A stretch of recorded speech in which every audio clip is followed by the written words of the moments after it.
My name is Richard Bellis, and I am a number of things professionally, primarily a film and television composer, but I've also taught at USC for a number of years. I ran the ASCAP film scoring workshop for 21 years. I wrote a book called The Emerging Film Composer a number of years ago. And so I'm sort of an educator and composer, and I now serve on the board of directors of ASCAP for the last 14 or 15 years. I was initially approached by my friend Nikiforos to come and speak to the students here. And we're going to talk about why music in this age of advanced technology and realism in film, why music is still an essential ingredient, an essential part of the post-production process. Well, there used to be a much bigger difference. Feature films is a description that now encompasses a much larger variety than it ever did before. There were initially feature films. The term feature films was to define the difference between independent films, documentaries, and feature films. And at that point, feature films was a term that was synonymous with studio films. These days, with the advances in technology and video technology, as opposed to 35 millimeter film, there are many things that are being called features. So it's difficult. There are some television productions these days that are budgeted much higher than some of the so-called feature films.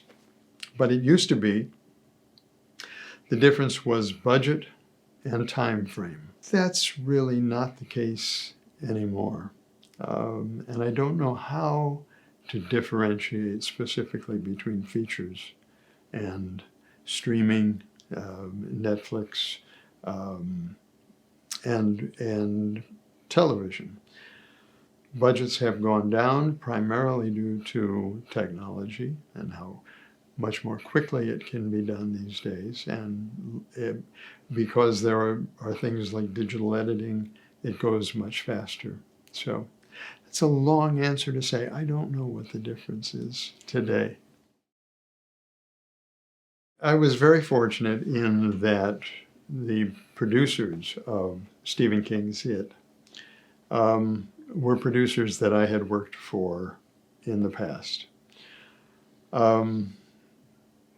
I'll digress just a moment to say that at the time, music for film had slowed for me for about 4 years. And I had started a custom woodworking business to fill up the time and to make some money. And I took the call from one of these producers in the shop. Had to have the equipment turned off so that I could hear him. And he asked me if I'd be interested in doing this mini-series, Stephen King's It. And I, of course, said yes. And it turns out that that was the end of the woodworking business for at least the time being. But I felt from the beginning that this was a project that was going to be important.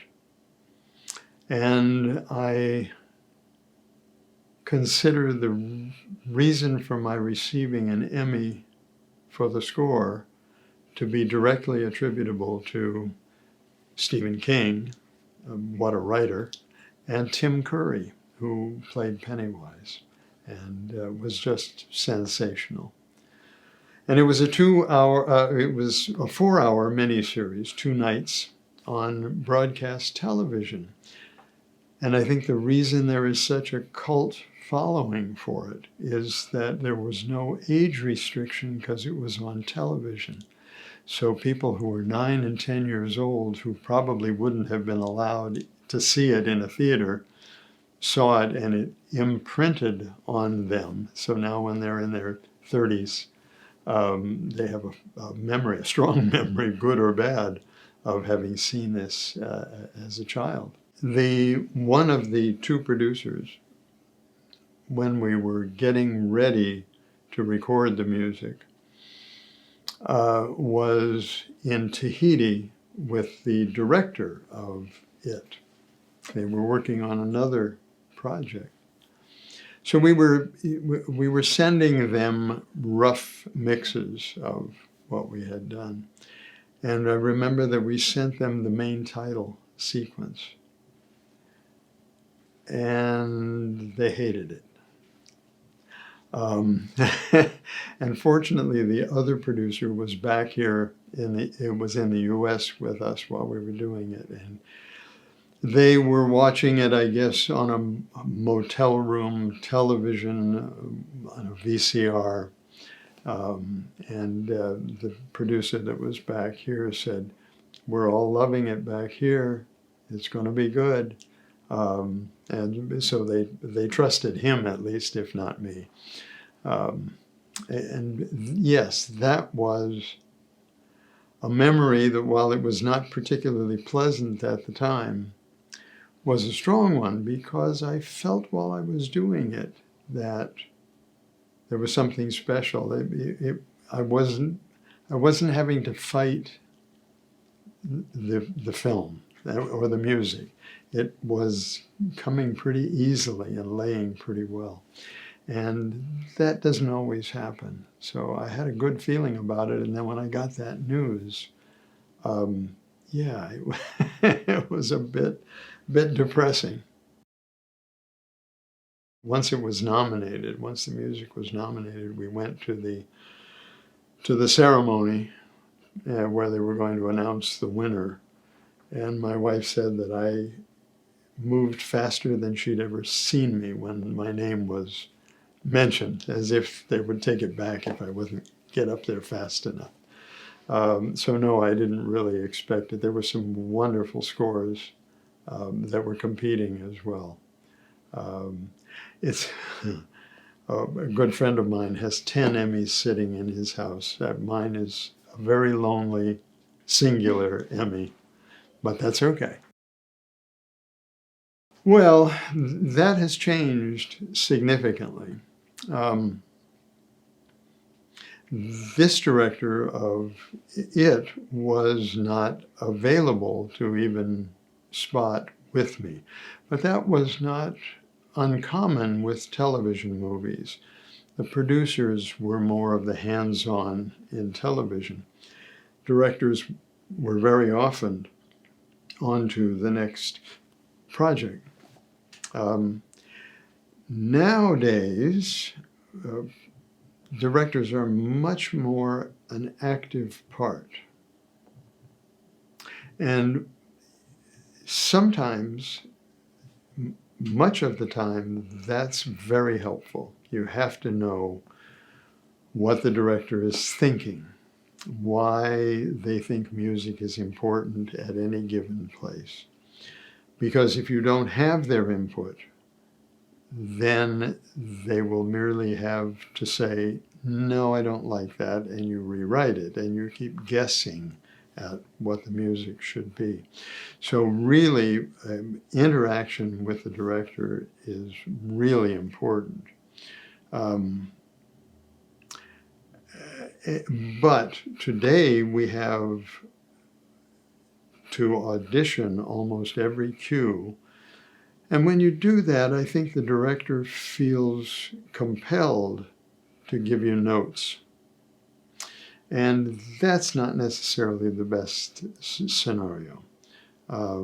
Anything that keeps you guessing at what the director wants is time-consuming, is expensive. So we really have to develop the skills, and this is one of the things I try and tell new composers.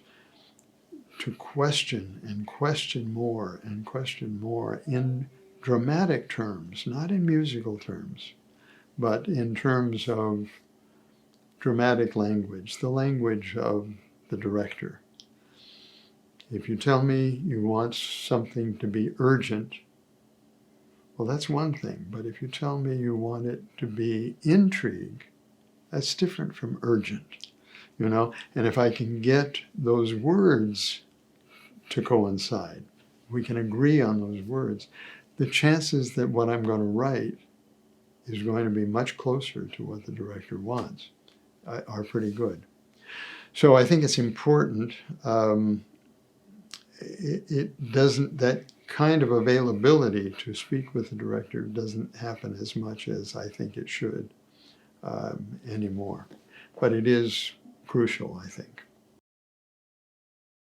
A little bit of both.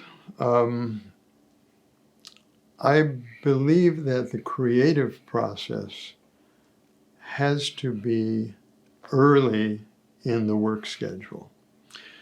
People tell me that when they get close to the deadline, they get creative, and I think what they mean is they get productive.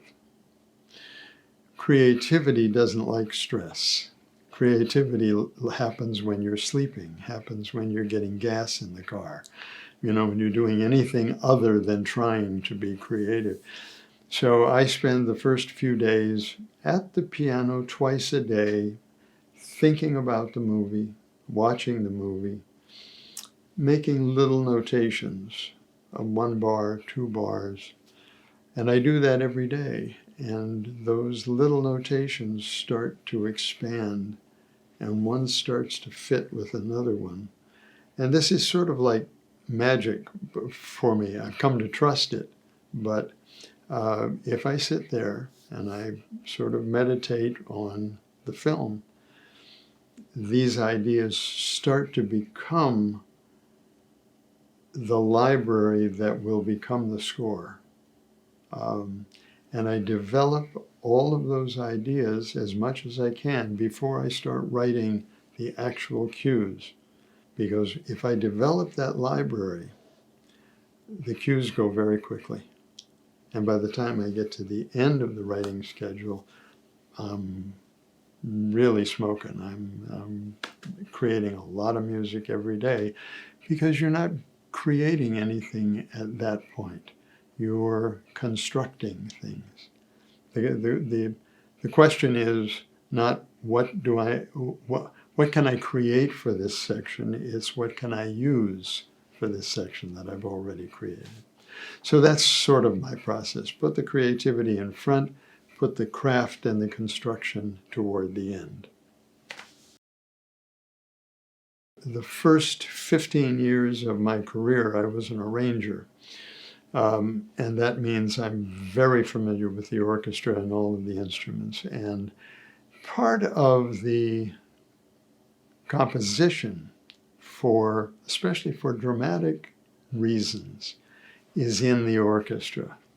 An English horn sounds different than an alto flute, and it's emotionally different. So orchestration, even indicate for an orchestrator, is still a part of the creative process.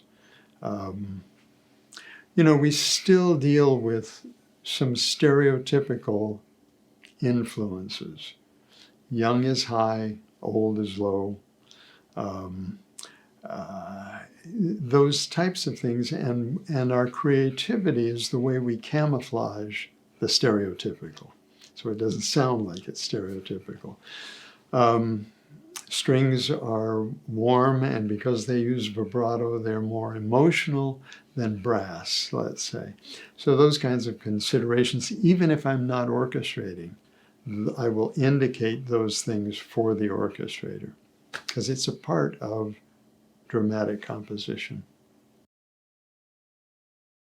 I'm going to say this started in the 70s when I was an arranger and orchestrator. I don't know the exact date, but I remember getting a phone call from a writing partner of mine who was working for Disney at the time, And he said, "Are you busy?" And I said, "No, I got some time." He says, "Good. We've got about 70 hours of original music to write and record for something called Epcot." And they were developing and building Epcot in Florida, one of Walt's visions. And all of this music had to be written for the opening of this. So the Sherman Brothers, who wrote so many of the famous Disney songs, had written much of the music, and we were orchestrating it in all different kinds of ways for all different kinds of attractions. And after we finished that project, and this probably would have been in the 80s, I got a call about a new attraction that they were putting into Disneyland called Star Tours. And this was the first time that a flight simulator was going to be used in an attraction. And while it was going to be scored, the actual ride in the flight simulator was going to be scored using John Williams music, there was an entire building with other things in it that required original music. And I was to compose and do that, and then to edit John Williams music down to fit the ride, and then re-record it with the same size orchestra in the same size studio, which was, an unbelievable dream. It's really hard to screw up John Williams's music. You're standing on the podium conducting tried and true, wonderful orchestral scores. So I did that, and that sort of started the ball rolling for other attractions in the Disney parks. It's a combination of things, or it was for me. Because these attractions last, unlike a film, Star Tours, for example, before they redid it, ran for 25 years. So that means that, first of all, the budget that they have is amortized over 25 years. So it's a good budget. And they brought me in and made me a part of the design team early on. And many of the attractions that I did as well were the same. It would at least be 4 to 5 months, and sometimes as much as a year before the attraction would open that I'd be involved. And then we would go on the attraction, the Indiana Jones ride in Los Angeles in the Disney park. We had to go on the cars and through the bumps and everything else to time the various segments to make the music fit. There is an Indiana Jones stunt show in Florida with live stunt actors, and I spent a month and a half after the planning stages just in a trailer on the actual playing field, because as the stunt people would practice, the timings would change. And so we'd edit the tracks in the trailer. Then when we finally thought we had it right, I'd come back to Los Angeles, record that version of the music, and they would play that. So a lot of involvement, a lot of acceptance of my being part of the team, knowing how important music was to these attractions. Before this, the music was always in the environment. This was the first time that the music was going to be on the vehicle, on each individual vehicle.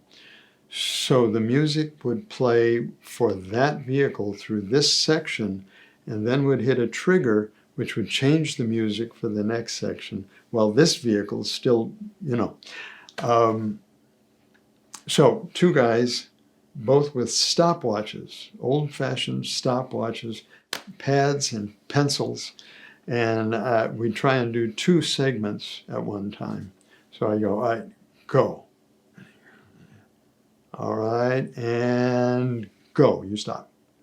And that's the way we would try and go through. But the first turn we took, stopwatches, the pencils, the pads, the cell phones, everything went all over the place. And you couldn't back the vehicles up. So you had to go through the entire ride each time you wanted to. So it was like 20 times through the, the ride. And we came out the other end at about 4 o'clock in the morning, just exhausted and beat up. This is an organization that was established in 1916 by then the top songwriters of the time. There is a story, and I can't remember who the composer was, but I believe he was French, and he was sitting in a cafe in France and eating, and when the bill came, he said, "You consume my music, I consume your food, we're even."